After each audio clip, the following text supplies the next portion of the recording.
और आदरणीय सुशील जी के प्रति जो संस्मरण है उसकी चर्चा कर रहे हैं। मुझे भी बहुत दिनों से सुशील मोदी जी के साथ रहने का अवसर मिला था और लगातार राजनीतिक रूप से भी उनके नजदीक रहने का मौका मिला था। सुशील जी कार्यकर्ता को पहचानते थे, कार्यकर्ता के कार्य शैली को पहचानते थे और हर वक्त समाज से सामाजिक समरसता और सामाजिक वर्गीकरण में भी एक एक लोगों का ख्याल रखते थे। सुशील जी की 2-3 खूबियां थी और उसमें था कि अगर किसी कार्यकर्ता के यहां कोई दुख का घड़ी आता था तो सुशील जी उनके घर पर जरूर जाते थे।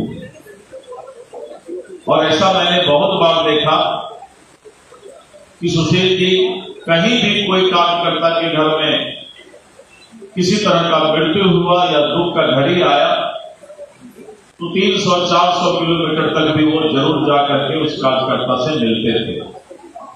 सुशील जी अनुशासित कार्यकर्ता थे, अनुशासन पर उनको बहुत ही विश्वास था और जैसा कि पहले के वक्ता ने कहा कि वो हर वक्त डाटा पर विश्वास करते थे।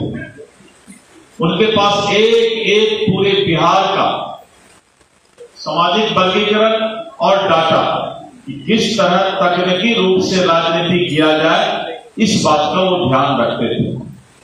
कोई भी कार्यकर्ता उनके पास जाकर फालतू बातें नहीं सुना सकता था और कभी भी वो कान के पतले नहीं थे फालतू बात सुन के और तुरंत कोई अपना विचार नहीं बनाते थे।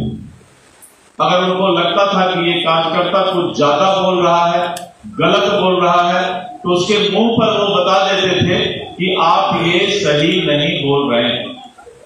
ये बहुत कम नेताओं में इस तरह का गुण होता है, विचार होता है जो स्ट्रेट फॉरवर्ड होता है, एकदम राफ साफ बात करते थे और राफ साफ बात करने के कारण उनको एक अलग छवि के रूप में देखा जाता था। गठबंधन के राजनीति को भी कैसे धरातल पर अच्छी तरीके से चलाया जाए, ये सुशील मोदी जी से ही बहुत लोगों ने सीखा। तो इस तरह करके सुशील मोदी जी राजनीति के चाणक्य थे। राजनीति कैसे किया जाता है, कैसे कार्यकर्ताओं को पहचाना जाता है, कैसे समय प्रबंधन किया जाता है और गांव के सुदूर क्षेत्र में भी कौन कार्यकर्ता दुखी है, फोन करके उसका हाल चाल जरूर लेते थे। आजकल तो हम लोग ऐसा नेता हो गए हैं कि कार्यकर्ता को शायद फोन भी नहीं करते।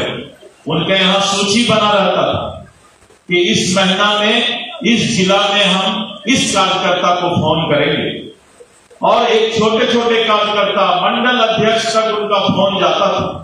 ये हम लोगों को सीखने की बात है, सीखना चाहिए कि जब आप बड़े पद पर रहकर किसी मंडल अध्यक्ष को, बूथ अध्यक्ष को फोन करते हैं तो उसके दिल में कितना सुकून महसूस होता है कि लगता है कि पार्टी का बड़ा नेता भी छोटे कार्यकर्ता को पहचानता है। ये सुशील जी की खूबी थी। तो बहुत कुछ सीखने का सुशील जी से हम लोगों को मिला है और बहुत कुछ जानते हुए भी आज तक नहीं सीख पाए हैं, उसको हम लोगों को अपने जीवन में उतारने की आवश्यकता है। मैं बहुत ज्यादा नहीं बोलते हुए सुशील जी को अपनी श्रद्धांजलि अर्पित करते हुए अपनी वाणी को विराम देता हूं और भगवान से प्रार्थना करता हूं कि सुशील जी की पुण्यात्मा जहां भी है उसे शांति प्रदान करें। बहुत बहुत धन्यवाद। बहुत बहुत धन्यवाद अध्यक्ष जी। और 2 मिनट और रुक जाइए। हम एक बार सब लोग खड़े हो जाइए और हम लोग अंत में अपने नेता के प्रति 2 मिनट का मौन रख करके, इसके लिए हम अपने दीघा के विधायक संजीव चौरसिया जी को आमंत्रित करते हैं कि वो आए और ये मौन सब अपने स्थान पर खड़े हो जाए, अपने मिनट का मौन रखते हुए श्रद्धांजलि अर्पित करते हुए और इसके पश्चात सब लगाएंगे क्रमशः मंच पर पुष्पार्चन करते हुए इस सभा से जाने का काम करेंगे। वो अपने जगह के 2 मिनट का मौन रखने का काम करेंगे।